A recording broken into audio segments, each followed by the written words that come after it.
నమస్తే, నేను Sastra. Welcome to mic TV. Tamil film industry ఒక సంచలన నిర్ణయం తీసుకుంది.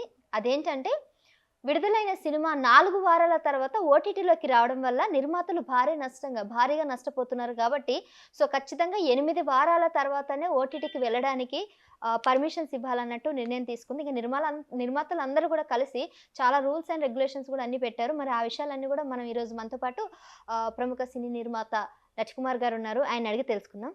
నమస్తే సార్.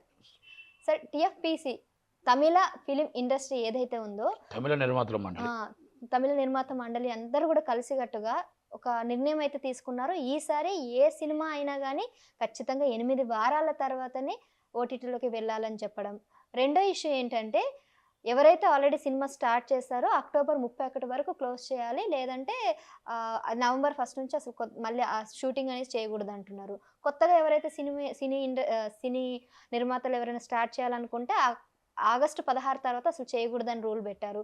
ఇవన్నీ పెట్టడం వల్ల నిర్మాతలకు ఏ విధంగా ప్లస్ అవుతుందని అనుకుంటున్నారు? అసలు అది నిర్మాతలకు కాదమ్మా. యాక్చువల్గా అది ఇప్పుడు సినిమా అనేది ఓటీటీకి రావడం అనేది డిస్ట్రిబ్యూటర్ నష్టపోతాడు. ఆ డిస్ట్రిబ్యూటర్ నష్టపోతున్నారు కాబట్టి ఒక 8 వారాలు పెట్టాలని నిర్మాతల మండలి నిర్ణయం తీసుకోవచ్చు. కానీ నిర్మాతల మండలికి అంటే నాకు చెప్పింది మీది రాంగ్ ఏమో. అంటే నేను కూడా పూర్తిగా చదవలేదు. నాకు తెలిసిన రూల్ ప్రకారం 8 వారాలు నిర్మాతల మండలి పెడితే అది నిర్మాతకు నష్టం. ఎందుకంటే ఓటీటీ తక్కువ వస్తుంది. అది డిస్ట్రిబ్యూటర్కి లాభం, అది ఎగ్జిబ్యూటర్కి లాభం. అది అక్కడ ఏదో చిన్నది అంటే మీరు మాట్లాడిన దాంట్లో రాంగ్ ఏదో కనబడుతుంది. అది అంటే నాకు పూర్తిగా నేను వినలేదు. ఓకే, నిర్మాతల మండలి నాకు తెలిసిన ఏంటంటే ధనుష్ మీద ఏదో తీసుకున్నారు నిర్ణయం. ధనుష్ గారి మీద ఏదో నిర్ణయం తీసుకున్నారు. ఆయన అడ్వాన్సులు తీసుకొని షూటింగ్లు చేయకుండా ఏదో చాలా సినిమాలు వెనక్కి ముందుకి చేస్తున్నారు కాబట్టి ఆ ధనుష్ గారి మీద నిర్ణయం తీసుకున్నారు. ఏదో ఆగస్టు 15 లోపల ఏమైనా కొత్త సినిమాలు స్టార్ట్ చేయడానికి లేదు, పాత సినిమాలు ఏదో ఫినిష్ చేయాలి, కనుక కొత్త సినిమాలు చేయడానికి లేదు అని ఏదో నిర్ణయం తీసుకున్నారు. దాని మీద నడిగర సంఘం మాకు ఇన్ఫర్మేషన్ లేకుండా ఉంది కాబట్టి వాళ్ళు మండిపడ్డారు అనే దాని మీద నాకు తెలిసిన కొంత ఇన్ఫర్మేషన్, పూర్తిగా ఇన్ఫర్మేషన్ లేదు. ధనుష్ గారిది ఏమైందంటే, అతను అందరు నిర్మాతల దగ్గర భారీ అడ్వాన్స్లు అయితే తీసుకోవడం జరిగింది. కానీ ఒక్క నిర్మాతకు కూడా డేట్స్ ఇవ్వలేదు. డేట్స్ ఇవ్వకపోగా వేరే భాషల నిర్మాతలకి వాళ్ళ దగ్గర కూడా డేట్స్ ఇచ్చి వాళ్ళ దగ్గర కూడా అడ్వాన్సులు తీసుకున్నారు. ఇలా చేయడం వల్ల తమిళ నిర్మాతల నష్టం పోతుందని చెప్పి ధనుష్ మీద అయితే చర్యలు తీసుకోవడం జరిగింది. ఇప్పుడు ధనుష్తో పాటు షింబు, అదేవిధంగా విశాల్ మీద కూడా చర్యలు తీసుకునే అవకాశం ఉందని కూడా చెప్తున్నారు. ఇప్పుడు ఎక్కడ ఉంటుందంటే, వాళ్ళకి భాష ప్రాంతం అంటే భాష మీద ఎక్కువ పట్టు ఉంటుంది. వాళ్ళ మనసులకి కంపల్సరీ ముందు ఎంప్లాయ్మెంట్ కావాలని కోరుకుంటారు. వాళ్ళ మనసులకి ముందు మా మనసులకి నిర్మాతలకి మీరు స్వేచ్ఛ ఇవ్వకుండా, మా నిర్మాతలకు మీరు ముందు అడ్వాన్సులు తీసుకొని సినిమాలు చేయకుండా ఆంధ్రప్రదేశ్లో సినిమాలు చేస్తున్నారు అనేది కొంత కన్నడలో కానీ ఇవన్నీ కూడా హిందీలో కానీ అడ్వాన్సులు తీసుకొని ఎక్కువగా సినిమాలు చేస్తున్నారు. మా సినిమాలు పూర్తి చేయట్లేదు. మా తమిళ నిర్మాతల మండలి ఎంప్లాయ్మెంట్ దెబ్బతింటుంది, అలాగే మొత్తం మా తమిళ నిర్మాతలు దెబ్బతింటున్నారు అనేది ఒక ఆలోచన వాళ్ళది.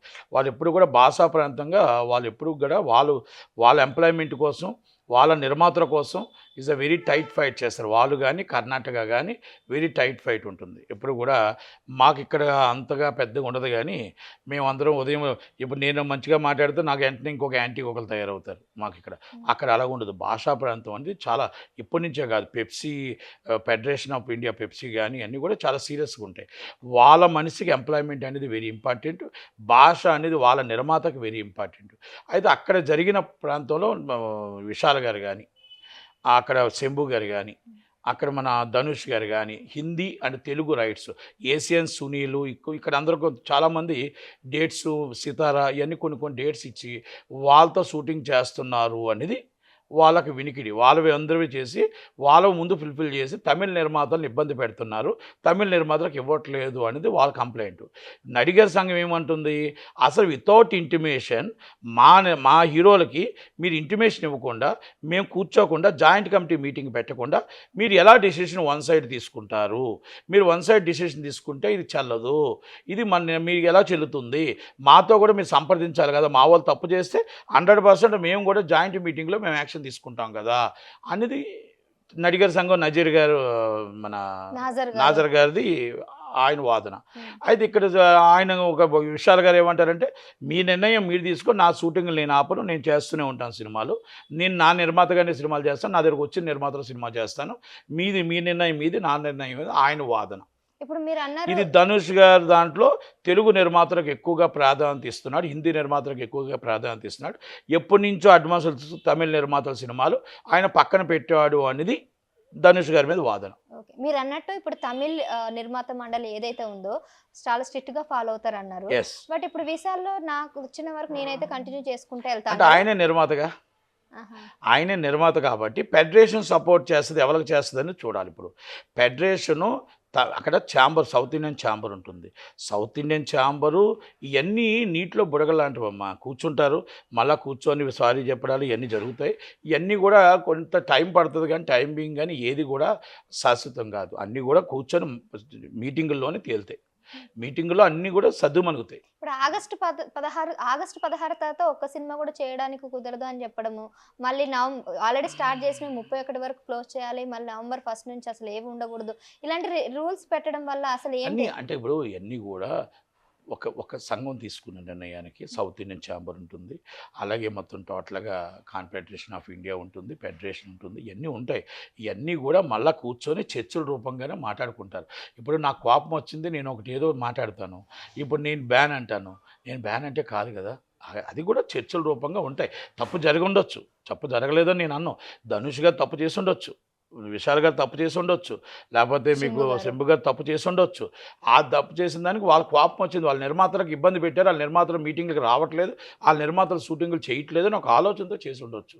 కనుక దాన్ని కూడా ఇప్పుడు అందరూ సంప్రదించి అన్ని చేస్తారు. ఓకే, అది పక్కన పెడితే ఇప్పుడు తెలుగు ఫిలిం ఇండస్ట్రీ కూడా చాలా భారీగా ఖర్చు పెట్టి సినిమాలు తీసిన తర్వాత ఇమీడియట్గా ఓటీటీలో రావడం వల్ల నిర్మాతకి కూడా నష్టం జరుగుతుంది. నిర్మాతకి నష్టం ఉండదు, ఇది ఎగ్జిబ్యూటర్కి డిస్ట్రిబ్యూటర్కి నష్టం వస్తుంది. మీరు అన్నట్టు ఆ ఎగ్జిబ్యూటర్కి డిస్ట్రిబ్యూటర్కి నష్టం వస్తుందంటే ఇప్పుడు ఓటీటీ కూడా భారీగా డబ్బులు ఇచ్చి కొంటుంది. డబ్బులు ఇచ్చి కొంటున్నప్పుడు వాళ్ళేమంటున్నారు, డిస్ట్రిబ్యూటర్ 100 కోట్లు ఇస్తే నేను 250 కోట్లు ఇస్తున్నాను, కనుక నాకు టైంకి మీరు రిలీజ్ ఇవ్వకపోతే నేను ఎలాగ ఇబ్బంది పడతాను. ఎందుకంటే ఓటీటీ పెరేసి వచ్చేస్తున్నాయి, ఇంకోటి వచ్చేస్తున్నాయి, ప్రింట్స్ మంచి మంచి ప్రింట్స్ వస్తున్నాయి, దానివల్ల నేను ఇబ్బంది పడతాను. కనుక నాకు కూడా బిఫోర్ ఇవ్వండి అని అడుగుతున్నారు. ఇంకా వాళ్ళు అంటే 8 వాళ్ళు వారాల 2 కన్నా వీక్స్ ముందు వాళ్ళు 2 వీక్స్కి అడుగుతున్నారు సినిమా, ఇంకా 4 వారాలైనా ఆపుతున్నాం. ఇప్పుడు 2 వీక్స్ కంటే మరి డిస్ట్రిబ్యూటర్స్ కి వాళ్ళకి చాలా నష్టం జరుగుతుంది కదండి. అక్కడే డిస్కషన్ నడుస్తుందమ్మా. సినిమా ఎగ్జిబ్యూటర్ వ్యవస్థని నాశనం చేసేసారు, ఎగ్జిబ్యూటర్ వ్యవస్థ నాశనం అయిపోయింది. కల్కి లాంటి సినిమా 2 వారాలు వచ్చాయి రెంట్లు, 3వ వారం రెంట్ లేదు, 2 వారాలు. అంతకుముందు ప్రభాస్ గారి సినిమాలు 6 వారాలు రెంట్ వచ్చాయి, ఇప్పుడు 2 వారాలు రెంట్ వచ్చింది. ఎవరికి చెప్పుకుంటారు బాధ? మొత్తం పాన్ ఇండియా మూవీ 700 కోట్ల సినిమా అనేది 2 వారాలు రెంట్లు వస్తే 700 కోట్ల సినిమా థియేటర్లో ఎన్ని రోజులు ఆడాలో తెలుసా? 8 వారాలు రెంట్ రావాలి, 2 వారాలు రెంట్ వచ్చింది. ఇది నిజం, మీరు కావాలంటే చూసుకోండి. ఇప్పుడు 3వ వారం నుంచి రెంట్ లేదు, కానీ సినిమా లేక ఆడక తప్పదు. ఒక ఎగ్జిబ్యూటర్కి రెంట్ వస్తేనే కరెంటు బిల్లు కట్టగలుగుతాడు, ఎంప్లాయ్మెంట్ ఆయన జీతాలు ఇవ్వగలుగుతాడు, ఆ మెయింటెనెన్స్ చేయగలుగుతాడు. మల్టీప్లెక్స్లు అవనియండి, ఏదైనా అవనియండి. కనుక ఆక్యుపేషన్ ఎంత వస్తుంది, ఆ ఆక్యుపేషన్ మీద ఎంత లాభాలు వస్తుంది, మనకి ఓవరాల్గా సంవత్సరానికి నష్టం వస్తుందా లాభం వస్తుందా అయ్యాక చూసుకుంటాం. ఈ సంవత్సరం అంతా లాస్ట్ ఇయర్ నుంచి ఈ సంవత్సరం దాకా లాస్లోనే ఉన్నాయి ఎగ్జిబ్యూటర్ వ్యవస్థ, డిస్ట్రిబ్యూటర్ వ్యవస్థ. ప్రొడ్యూసర్ వ్యవస్థ కూడా కొంచెం ఇబ్బందుల్లోనే ఉంది. ఏం చేయగలుగుతారు? మీరు ఓటీటీని ఆపమంటే ఆపలేరు, ఓటీటీని ఆపమంటే అక్కడ నిర్మాత నష్టపోతాడు. ఇవన్నీ ప్రాబ్లమ్స్ ఉన్నాయి. కూర్చొని ప్రతిసారి చర్చలు జరుగుతున్నాయి, వస్తున్నాయి, మాట్లాడుతున్నాం, అవుతున్నాయి, కానీ ఆచరణలోకి రావట్లేదే. ఇప్పుడు తమిళ నిర్మాత మండలి అంతా ఒక యూనిటీగా ఉన్నప్పుడు తెలుగు ఫిలిం ఇండస్ట్రీ ఎందుకు అంత యూనిటీగా ఉండదు? అంటే మాకు ఇక్కడ ఒక ప్రాబ్లం ఏంటంటే, కొంతమంది హీరో, నిర్మాత, దర్శకుడు ఇవన్నీ కలిసి ఉంటాయి. మాకు హీరో మాటే చెల్లుతుంది, ఇక్కడ హీరో మాటే చెల్లుతుంది, హీరోదే వేదం. హీరో ఎవరు డైరెక్టర్ని పెట్టమంటే వాళ్ళనే పెడతారు, హీరో జూనియర్ ఆర్టిస్ట్ని ఎవరు పెట్టమంటే వాళ్ళనే పెడతారు. ఇక్కడ హీరో మేనేజర్ల వ్యవస్థ నడుస్తుంది, హీరో మేనేజర్ల వ్యవస్థ ఉంటుందా, వాళ్ళది నడుస్తుంది. మేనేజర్ దగ్గర కూడా ప్రొడ్యూసర్ చేతులు కట్టుకొని నించోవాలి, మీకు తెలుసా అది? తెలియదు. మరి అది మేనేజర్ దగ్గర ప్రొడ్యూసర్ చేతులు కట్టుకొని నించోవాలా, మేనేజర్కి 100% పార్ట్నర్షిప్ ఇవ్వాలా. ఈ పరిస్థితుల్లో తెలుగు ఇండస్ట్రీ ఉంది. ఇది వాస్తవం కాదని ఎవరైనా చెప్పమంటే ధైర్యంగా ఒక నిర్మాత వచ్చి ఇది వాస్తవం కాదు అబద్ధం అని చెప్పమంటే 2 నిమిషాల్లో నేను మొత్తం ప్రూఫ్స్తో సైతం పెడతా. అయితే ఫిలిం ఇండస్ట్రీలో బాగుపడేది హీరోలు బాగుపడుతున్నారా బాగులేదా పక్కన పెట్టేస్తే ఇక్కడ డైరెక్టర్లు హీరోలు మొత్తం టోటల్ హీరో అనేది నడుస్తుంది. ఒకప్పుడు వ్యవస్థ వేరు, ఇప్పుడు వ్యవస్థ వేరు. ఒకప్పుడు ప్రొడ్యూసర్ ఈజ్ కెప్టెన్, తర్వాత సిప్ నడిపేవాడు డైరెక్టర్ అండ్ ప్రొడ్యూసర్. ఏడిది నాగేశ్వరరావు గారి టైము, గతంలో చాలామంది త్రివిక్రమరావు గారు, మన అరవింద్ గారు. ఈరోజు అరవింద్ గారు సినిమాలు ఎందుకు చేయట్లేదు? ఈరోజు సురేష్ బాబు గారు సినిమాలు ఎందుకు చేయట్లేదు? దత్తు గారు సినిమాలు చేయకుండా పిల్లలతో సినిమా ఎందుకు, పిల్లలు చేసుకొని వదిలేశాడు? ఎందుకు వదిలేశాడు? ఎందుకంటే విలువలు లేవు. ఇప్పుడు హీరో కూర్చుంటే నిర్మాత నించోవాలి, కూర్చోకూడదు. ఇలా పెట్టాలి సెట్, మీకు తెలుసో లేదో, ఇలా పెట్టాలి. అది ఇంకా జగన్మోహన్ రెడ్డి గారు విన్నాం, ఇలాగంటాడంటే ఇది పెట్టాలని అర్థం అంట. జగన్మోహన్ రెడ్డి ఇలాగంటాడంట, ఇలాగంటే ఆ పక్కన ఉన్న వాళ్ళు వచ్చి సెట్ పెట్టండి బట్టన్ పెట్టండి అంటారంట. అంటే నేను చూడలేదు కానీ చాలామంది చెప్పారు బయటకు వచ్చి. అంటే ఇలాగంటే వాళ్ళకి అర్థమైపోద్దండి. మాకు దాసనారాయణ గారు ఇలాగంటారు, ఇలాగంటే ఆయన అక్కడ కాలుకు చెప్పులు వేసుకోనో లేకపోతే ఏదైనా కరెక్ట్గా బిహేవియర్ కరెక్ట్గా లేకపోతే అప్పుడు మాకు ఇదేనా అర్థం మాట, ఇది అర్థం. మేము గురుగారు ఏమంటారు సింబల్స్ ఉన్నాయన్నమాట, అంటే మాకు అర్థం అది. ఇప్పుడు కొత్త రకంగా ఈ 10 సంవత్సరాల నుంచి ఒక హీరో ఒక సినిమా హిట్ అయితే 3 కోట్లకి వెళ్ళిపోతున్నాడు. హీరోయిన్ కార్విన్ కావాలి, హీరోయిన్కి చార్టర్డ్ ఫ్లైట్లు కావాలి, ఇవన్నీ ఒక డిఫరెంట్ వచ్చేసాయి. ఇప్పుడు చార్టర్డ్ ఫ్లైట్ హీరోయిన్ అడుగుతుందని చెప్పేసి మనం రూల్స్ అండ్ రెగ్యులేషన్స్ ఒప్పుకోవట్లేదు అని అంటున్నావా? అనట్లే. హీరో చార్టర్డ్ ఫ్లైట్ అంటే ఇద్దాం పెద్ద హీరోలకి, హీరోయిన్కి ఇస్తున్నాం. మీకు ఇంకొకటి తెలిసే సైడ్ ఆర్టిస్టులు కూడా ఇస్తున్నాం. సైడ్ ఆర్టిస్టులు కూడా మేము చార్టర్డ్ ఫ్లైట్ ఇస్తున్నాం. సైడ్ ఆర్టిస్టులు కూడా 5 స్టార్ నుంచి ఫుడ్ ఇస్తున్నాం. అప్పుడు ప్రొడక్షన్ ఫుడ్ మాకు అందరికీ కలిపి ₹1,00,000 అయ్యాయి. ఈరోజు 5 లక్షలు అవుతుంది. పోనీ వాళ్ళు తింటున్నారా? ఆ వెనకాత రుచిన వాళ్ళు తింటున్నారు. ఆమె ఒక జ్యూస్ చెప్తుంది, ఒక జ్యూసే చెప్తుంది, వీళ్ళు 16 జ్యూసులు చెప్తారు. ఆమె ఒక ఇడ్లీ చెప్తుంది, వీళ్ళు 16 దోశలు చెప్తారు. మేడం గారికి అదే అంటారు. ఒకవేళ మేడం గారికి ఆ 16 తేకపోతే రేపు షూటింగ్లో యాక్ట్ చేయదేమో, షూటింగ్లో కరెక్ట్గా ఒక టేక్ తీసుకుంటే మనకు నష్టమేమో. ఫుడ్ దగ్గర మనం ఎందుకు ఇట్లా ఫుడ్ అనే కాదు, ఏదైనా కార్విన్ ఇవ్వలేదేమో. ఫస్ట్ మేనేజర్కి వచ్చి బెంచ్ కార్ ఇవ్వాలా, సెకండ్ మేనేజర్కి కిస్టా కార్ ఇవ్వాలా, థర్డ్ మేకప్ మ్యాన్లకి కిస్టా కార్ ఇవ్వాలా, తర్వాత కిరటా ఇవ్వాలా. అంటే వాళ్ళే డిసైడ్ చేసేస్తారు, వాళ్ళు బల్లే పెడతారు, బిల్లు పెట్టేస్తారు. ఈ అదనంగా ఖర్చు ఎంతో తెలిసిన 150 కోట్లు అయితే 30% ఆఫ్ వేస్టేజ్ అవుతుంది. 30%. ఈ 30% ప్రేక్షకుల మీద మనం వేస్తున్నాం రేట్ల కింద. మీకు 700 కోట్లు అయ్యింది అంటే 200 కోట్లు వేస్టేజ్ అవుతుంది. ఇది వాస్తవం, ఇది ఒప్పుకోక తప్పదు ఎవరైనా సరే. ఇప్పుడు పెద్ద హీరో ఆయన వచ్చేసి ఆయన ఏం తినేయడు, ఆయన చెప్పేది ఒకటి. ఈ మేనేజర్ల యాక్టింగ్లు ఎక్కువైపోతున్నాయి, ఈ మేనేజర్ల యాక్టింగ్లు భరించలేకపోతున్నాం. ఆ నిర్మాత ఏంటంటే ఏరు పెట్టాడు పొట్టలో ఏరు పెట్టిన తర్వాత ఏమవుతుంది? బయటకు తీయాలంటే అది కరకుండా తీయగలగాలి, అది కరకుండా జాగ్రత్తగా తీసి బయటపడాలి, అంతే కదా? ఇప్పుడు ఆ పరిస్థితుల్లో ఉన్నారు, ఆ పరిస్థితుల్లో నిర్మాత ఉన్నాడు. ఇప్పుడు తమిళ ఇండస్ట్రీకి తెలుగు ఇండస్ట్రీకి చాలా అంటే వాళ్ళు ఒక మాట మీద ఉంటారు. మేము నిర్మాత హీరోకి భయపడాల్సిన పరిస్థితి ఈరోజు. మా నిర్మాతలు తిట్టినా కూడా మేము పట్టించుకోం. ఇప్పుడు ఏవైతే రూల్స్ ఇందాక మేము చెప్తున్నాం కదా, మా నిర్మాతలు మేము తిట్టినా పట్టించుకోం. ఎందుకంటే మాకు సిగ్గులేదు కాబట్టి. మాకు సిగ్గులేదు, మా కంప్లైంట్ ఇచ్చినా కూడా పట్టించుకోం. ఎందుకంటే మా వ్యవస్థ అలాగే అయిపోయింది ఇక్కడ, హీరోకి భయపడి. అర్థమైంది. కానీ ఎవరు రూల్ చేస్తున్నారు అంటారు ఇప్పుడు తెలుగు ఫిలిం ఇండస్ట్రీని? ఏముందమ్మా, నేనే జాయింట్ సెక్రటరీ, ప్రసన్న గారు సెక్రటరీ, దాము గారు ప్రెసిడెంట్, దిల్ రాజు గారు ఈసీ మెంబరు, మైత్రిరావు గారు ఈసీ మెంబరు, మళ్ళీ అందరూ ఉన్నాం. రూల్ చేసేది మేమే, సినిమా చేసేవాళ్ళే రూల్ చేస్తున్నారు. కానీ భయం గుప్పిట్లో నిర్మాతలు ఇవాళ తీసుకున్న డైరెక్షను రేపు అమలు చేయలేం. అది మీరు తీసుకున్న డైరెక్ట్ మీరు అమలు చేయలేమండి. అది హీరో గారు అది చేయను అంటున్నారు, మీ డబ్బులు మమ్మల్ని పట్టుకెళ్ళిపోమన్నారు.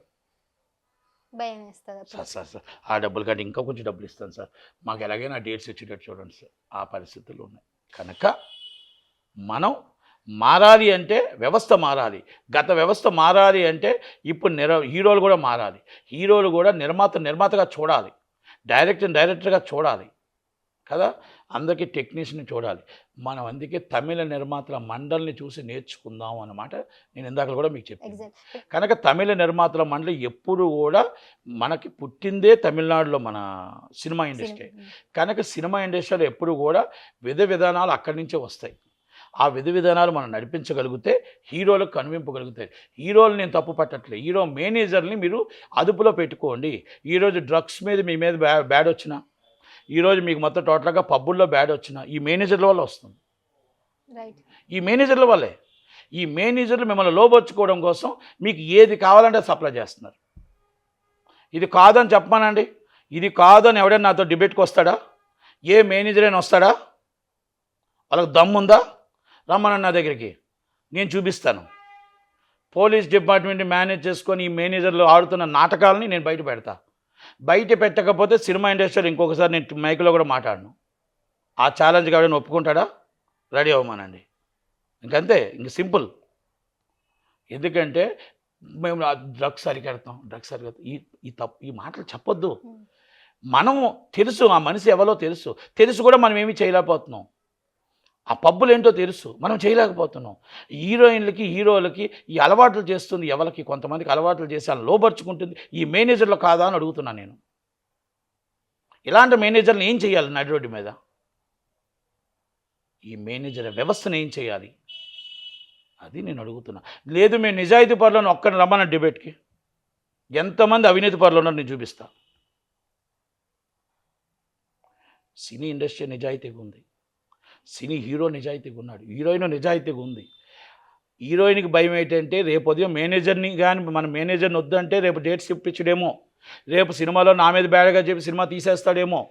హీరో ఇబ్బంది ఏంటంటే రేపు ఉదయం నాకు ఇంక నేను అప్కమింగ్ ఎదుగుతున్నా, రేపు హీరో మేనేజర్ మాట వినకపోతే నేను కింద పడిపోతానేమో, ఆ నిర్మాత నాకు డేట్స్ ఇప్పించడేమో, ఆ నిర్మాత నా షూటింగ్ చేయడేమో. సైడ్ ఆర్టిస్టులు భయం ఏంటంటే నా క్యారెక్టర్ ఇప్పించడేమో. ప్రతి వాళ్ళు దినదినగండంగానే బతుకుతున్నారు.